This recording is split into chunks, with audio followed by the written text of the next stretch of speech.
Baon na sa utang ay lugmok pa ang kabuhayan ng ilang pugo growers sa barangay Imbuña, Jaén, Nueva Ecija na apektado ng avian influenza virus. Dagdag pangamba pa sa mga negosyante ay ang kawalan ng hawak na dokumento na magpapatunay na bibigyan sila ng ayuda ng pamahalaan. Narito ang report ni Reynel Pawid. Paano kami makakaano sa gobyerno? Paano namin makukuha yung pinangako nilang 10 piso ng isang piraso? Wala naman sila binigay sa aming papel na na katunayan kinuha nila po, pinatay nila.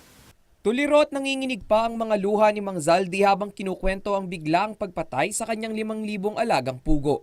Nitong nakaraang buwan ay lampas 50,000 piso ang iniutang ni Mang Zaldi upang mairaos ang pagkain ng kanyang mga alaga. Sa pag-aakalang makababangon at makapagbabayad sa kanyang iniutang, ay tila kabaligtaran ng sinapit ng puguan ni Mang Zaldi. Dahil yung pugo na yung binayaran ko ng 22 piraso na dumalaga, kahit lugi na.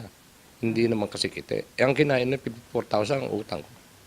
Tapos nga pinatay lang nila ganun. Nang tanungin kung may alternatibong ikabubuhay pa ang pamilya Eduardo, Yun lang inaasahan namin.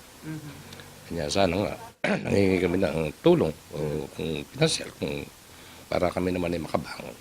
bagito mang maituturing si Mang Aquilino sa negosyo ng pagpupugo sa kanilang lugar, Abril ng taong kasalukuyan na makipagsapalaran ang dating tsoper ng jeep sa negosyong pugo. Halos lahat ng ari-arian ni Mang Aquilino ay kanya nang isinanla upang mabuo ang 300,000 piso upang makapagsimula sa 4,000 pugo. Ang ginawa ko, kaysa mamasada ako, mahina na pamamasada, isinangla ko to. Magkano niyo po sinanla yung jeep? 60,000. Tapos nagsangla ako ng saka.